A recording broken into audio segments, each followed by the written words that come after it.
障害だと分かってから8年。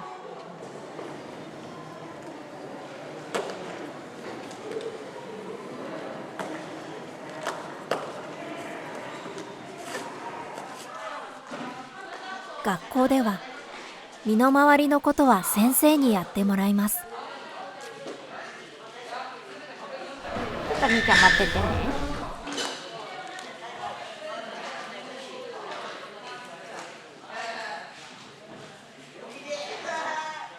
滋賀県近江八幡市の中学2年生、杉野原瑞希さん。特別支援学校に通い、みんなからみーちゃんと呼ばれています。彼女の障害の名前は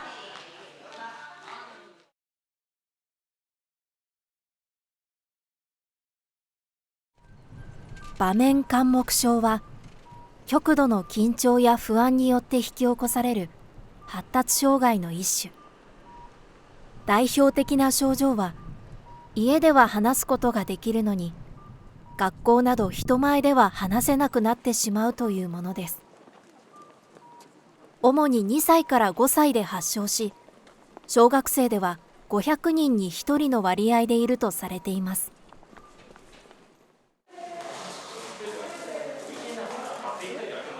みーちゃんの場合は体も動かせなくなるため、症状は重いと診断されています。山折りのところは点点点やけど、谷寄りのところは点ってやったり短いやつがあったり、こんなやつな。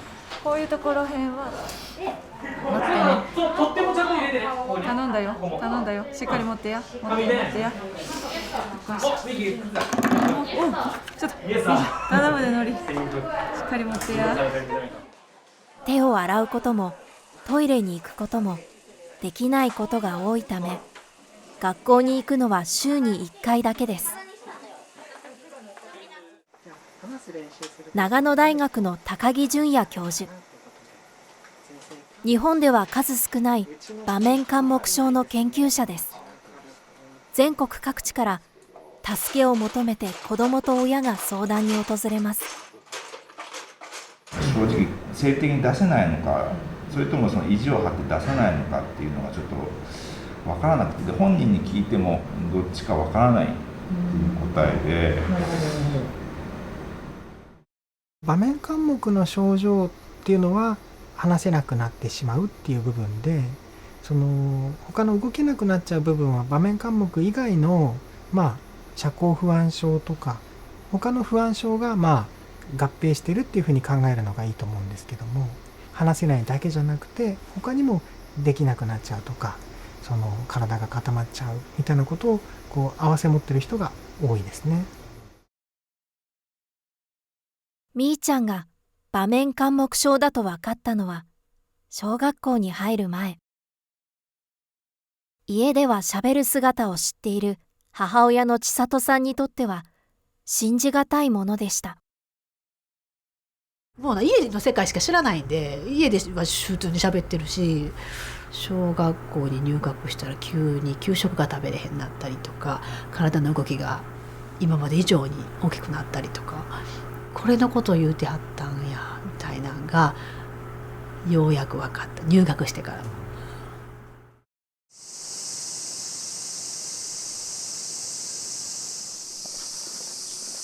3ヶ月に1回体を動かすために病院へ。誰かが背中を押せば歩くことはできますが、治療は手探りなのが現状です。緊張を緩めるっていうか、人になれるっていうリハビリになってはいるんですけど、家族以外の人と何人一緒に歩くっていうのを経験さすかっていうのも大事かな思って続けてるんですけど、これ以外に治療が見つからへんっていうのが正直なところです。2つで712円でございます。712円。週に2回は NPO の人が付き添い、外に出かける訓練も。買い物など最低限の日常生活が送れるようになりたいと続けています。頑張ってるね。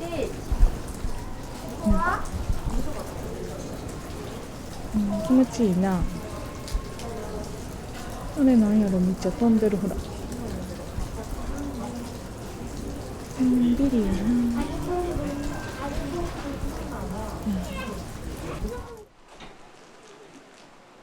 この日は障害者手帳の更新に児童相談所へ。突然みーちゃんの動きが止まります。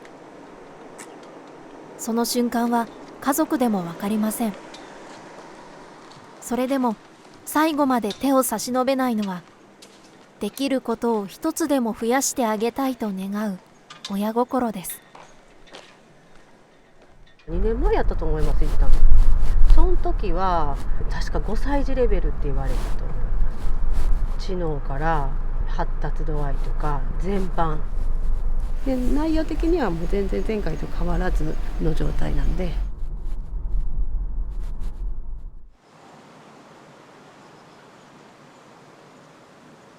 絶対見るね。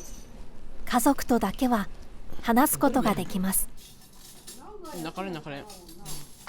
杉野原和樹さん14歳、みーちゃんの双子の兄で、小学校の6年間は同じクラスで妹を支え続けました。普段は一緒にゲームしたりとか、一緒に怖いとか見たりとか、基本的にゲームですね。その時ってどんな感じなの？もう普通の友達とか、もう普通の人です。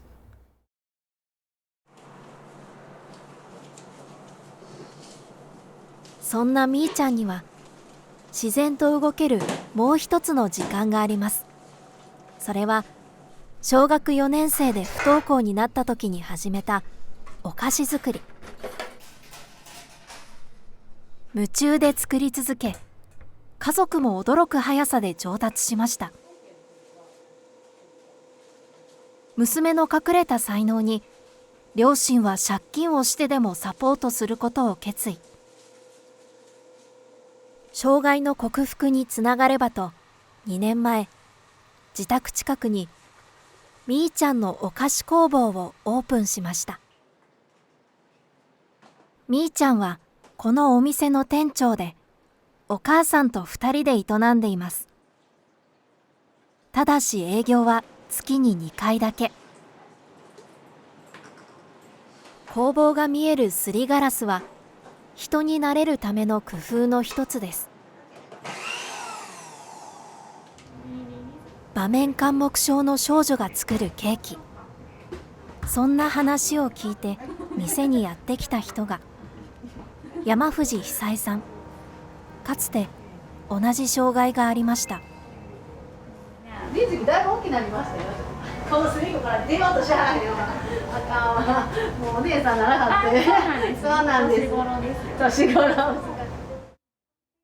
同級生にからかわれて、あって言ってみろよとか、この言葉ちょっと言ってみろよって指定をされると悔しいけど喋れるので、そういうことだけは喋って、毎朝家でえずくっていうんですかね、おえおえってなりながら学校に毎日行ってました。今は結婚もして仕事もしているという山藤さん。障害の克服は中学3年生に上がり、誰も知らないクラスで最初に席替えをした時に訪れました。好きなもの同士で組んでいいよって先生が言わはったんですね。でも好きなものも何も知ってる人がいないからどうしようもない。でここで班が組めへんかったら一人っきりになってきっと目立つだろうと思った。この30人近くの前で一人目立つことがとてつもなく怖かったんですね。絶対に誰かと班を組まなければならないと思った時に声がかけられたんです、初めて。はい、すいません、ありがとうございました。はい、すいません。きっかけさえあれば。でもその日はいつ訪れるのだろうか。期待と不安が入り混じる日々を家族は送っていました。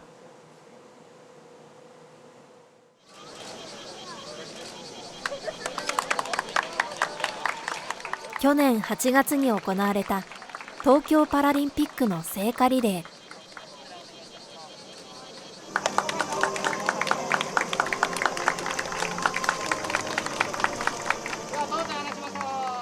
ランナーに選ばれたみーちゃんはたくさんの期待を背負って走り切りました。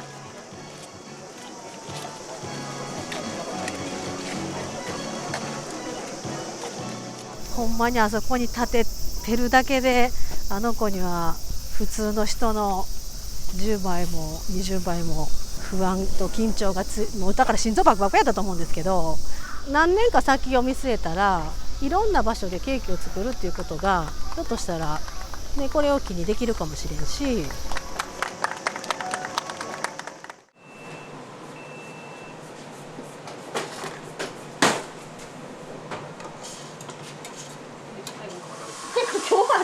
今日バタバタなんですよ。開店から2年、ケーキの予約は2ヶ月待ちに。1日に150個以上のケーキを作ることも。みーちゃんのお菓子工房は SNS で話題となり、全国から人が訪れるようになっていました。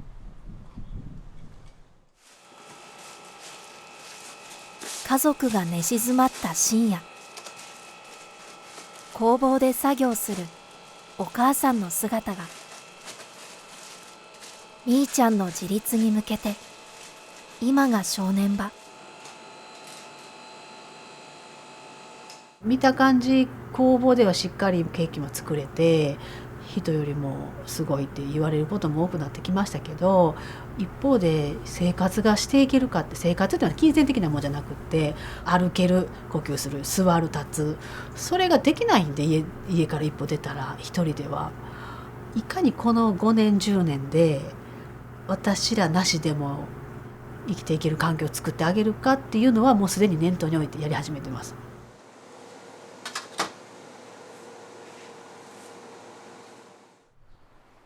工房は自分を表現できる居場所。しかし、楽しいはずのケーキ作りがいつしか。この頃から昼夜逆転の生活が始まりました。水木、もうな、時間いかなあかんわ。そろそろ起きよう。おい。ちょっと水木、もうケーキ作らなあかん今日。精神科を訪ねたところ、診断されたのはうつ病。誰もいない夜の公園に出かけたいと言い始めたのもうつの症状だと言われました。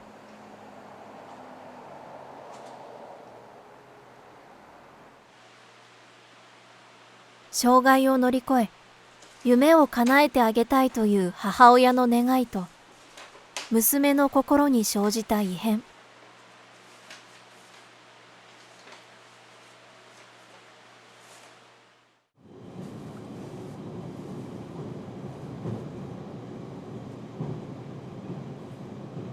相談する相手を求めて、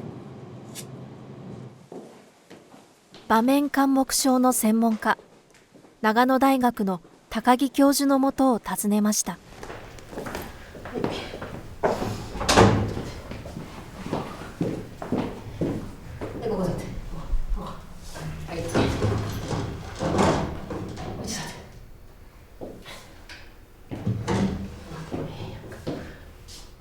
じゃあ水木さんね、待ってる間お姉さんと一緒に、パズルとかね、折り紙とかいろいろ。ひょっとしたら散歩の方がいいかもしれないです。散歩の方がいいですね。体が緩んでくるんで。なるほどなるほど。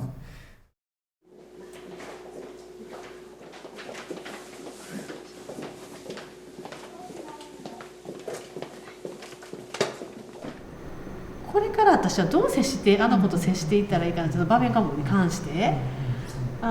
今で安泰で今でいいのか、そうだけど片や自立した生活全然できるので、さっきみたいに全然動かなかったりとか、どこをゴールにするかって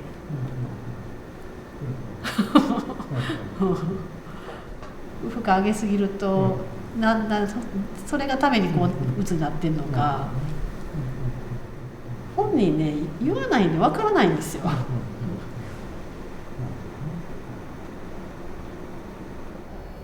じゃあちょっと学校の中一緒に回ってみる？じゃあちょっと一緒に回ってみよう。じゃあこっちに来てもらっていいかな。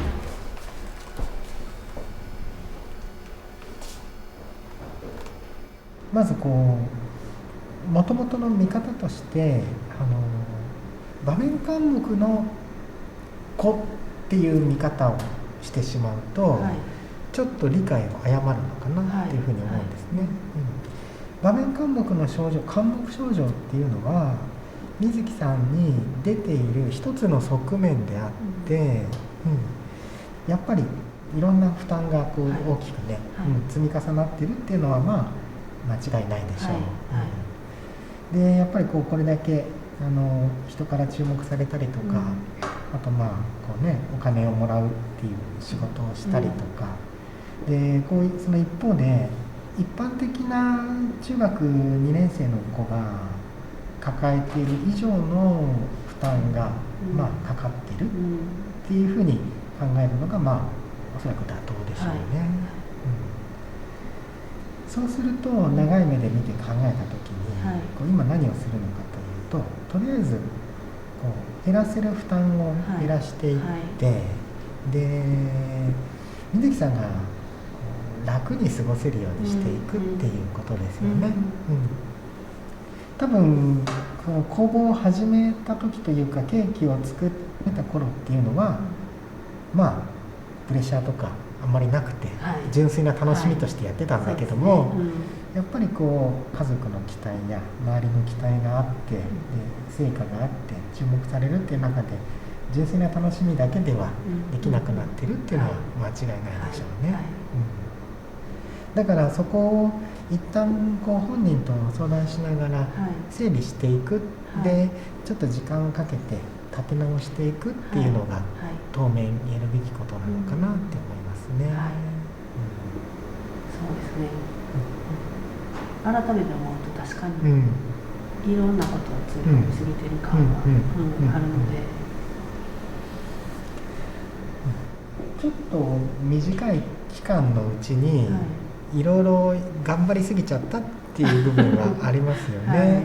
物事がなんていうか進みすぎてしまったというか、なんかそんな予定じゃなかったんですよね。細々としようと思ってたのがね。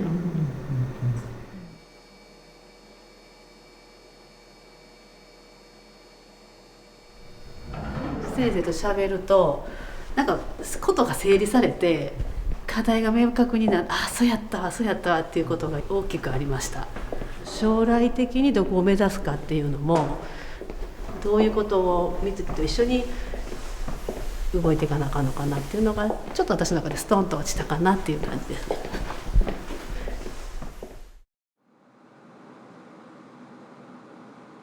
去年12月、これまで1日10個作っていたクリスマスケーキは3個に減らしました。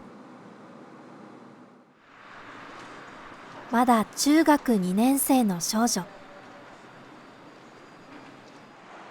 訪れた近くのケーキ屋さん。カゴに商品を入れる。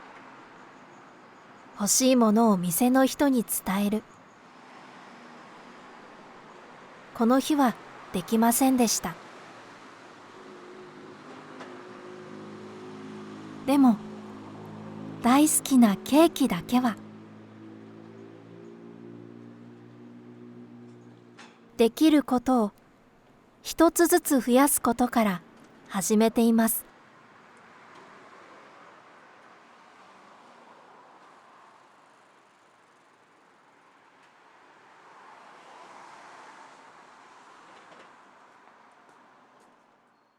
今日はちょっとカゴも持ってくれへんかったでも最後自分が欲しいケーキなんでちゃんと持てたんで、まあこんな感じです。いつもできたりできなかったり。繰り返しやねこれの、できる時とできひん時いろいろなんで。